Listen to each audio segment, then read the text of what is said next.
Hey guys, welcome to episode 4 of SEM Saturday, a raw, uncut, unedited weekly video series where we teach you how you can attract more visitors to your website, more leads to your business, and ultimately make more money. So, Bobby, what are we talking about today? This is episode 4. Episode 4, so we're going to talk about how you can merge your content marketing with SEO best practices. And then we're also going to discuss, if clients do more content marketing, how is that going to help grow their online business? Yeah, exactly. So we want to talk about the benefits of content marketing and then dig into the details of if you want to pursue content marketing on your own, what are the techniques you should be using to make sure you're maximizing your ROI? Definitely. So I've been writing and, creating different content for the past 3 weeks. How is my work adding value to our clients? Yeah, so the appeal of content marketing is that, you establish yourself as an authority, right? You're putting out content that's relevant and useful to visitors in the niche who are, there's kind of 2 ways that a user would stumble upon these articles. One would be organic search, and then the other would be promotion, where you're creating the content, you're putting it on your website, and then you're promoting that content via social media or guest blogging or link outreach, any of these promotional efforts. So the question was. The question was how can clients use it to grow their online business? Yeah. Okay. So I guess it depends what kind of business they have. If they have a local business, right, they're going to be doing different sorts of content marketing than like an e-commerce brand or a consulting agency, something like that. So like the content that we're producing for our agency, this video is an example.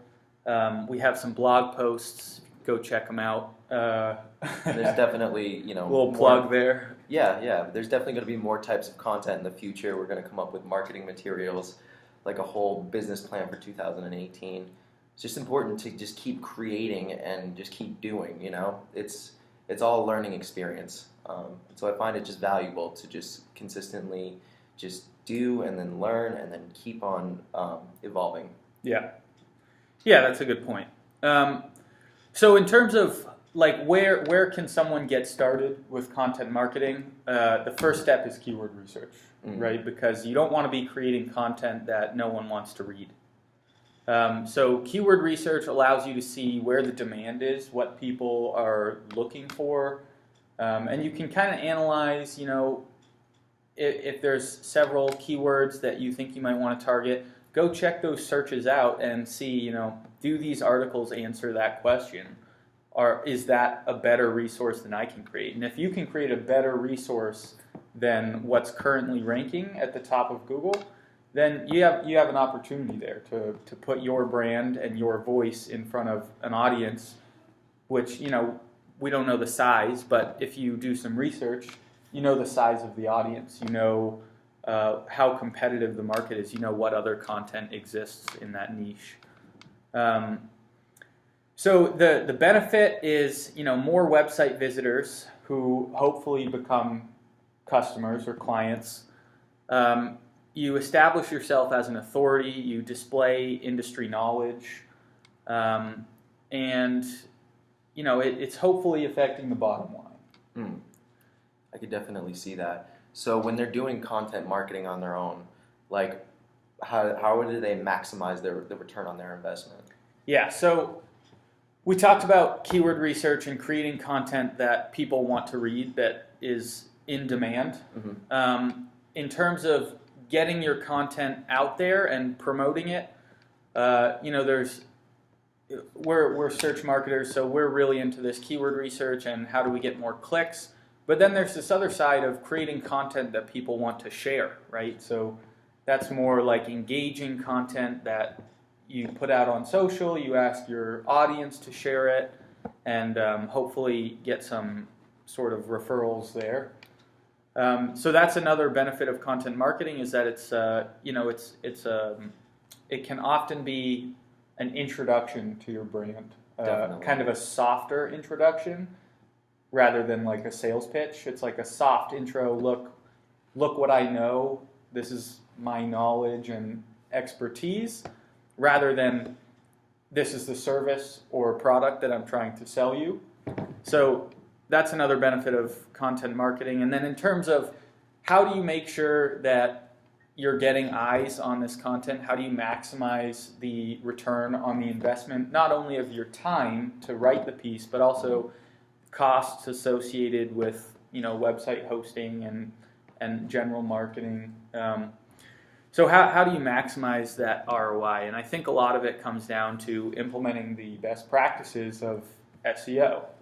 So we look a lot at header tags and metadata and internal and external linking, making sure that relevant keywords are in there, making sure that if there are questions associated with the topic, right? The topic being the keyword research, and then the question being, what's the intent of this keyword, right? So, I don't know, maybe we have a keyword, Celtics basketball. What's the intent of those searches? Is it to buy tickets? Is it to learn about players, watch videos?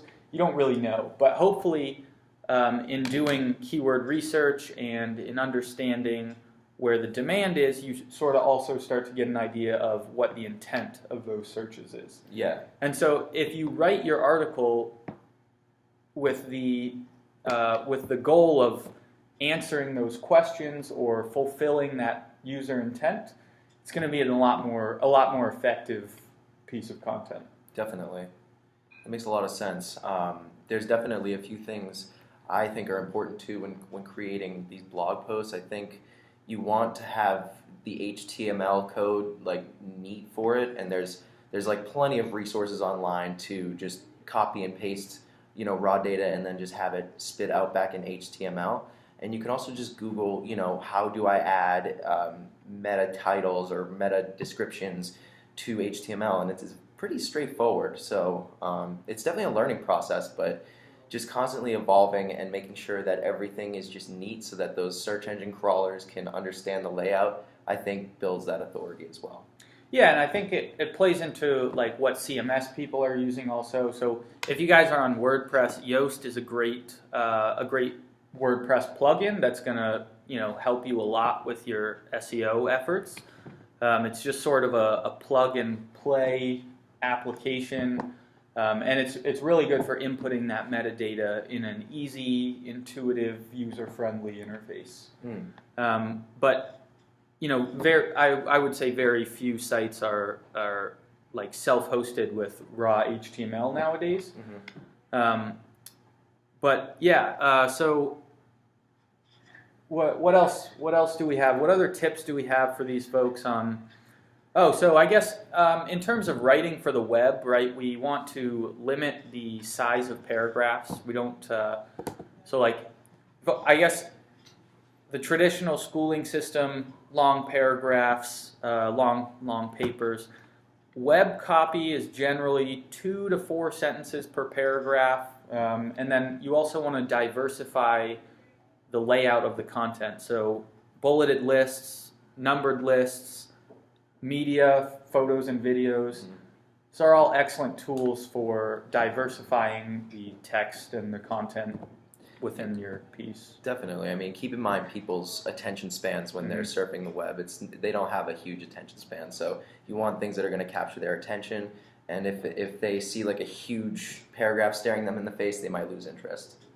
Yeah, and we talked a little bit about H1s already and making sure your H1 tag is optimized, but going beyond that, using a logical header hierarchy can be helpful for search engines and users, right? As users kind of skim your content, using H2s and H3s, it's a helpful way to show the user what to expect as they continue to scroll. Definitely. That just goes back to that, having the layout in the logical format. Exactly.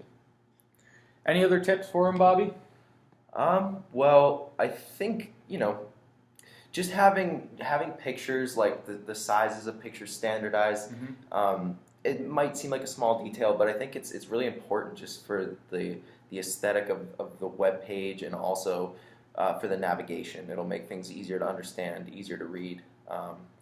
Just little simple things like that, just to make sure it's all neat and well made. Yeah, and the size of the images as it relates to load times as well, right? Like if you have a full resolution image, it's going to slow down your website, and if your product or service isn't super dependent on high quality photos, you probably don't need that, right? You can compress those images, speed up site load times, and improve user experience that way, and that helps with search visibility as well. Definitely. And then probably one of the last things we'll give you guys is make sure that each post has some intent behind it, right? So a call to action, a clear call to action at the end of each post. What do you want these people to do after they read your content? So whether that's submit a question about your product or service, or browse your products, whatever that action is, you should be very clear at the end of every post. This is what we want the user to do, and it kind of plays into this idea of creating a funnel for your users.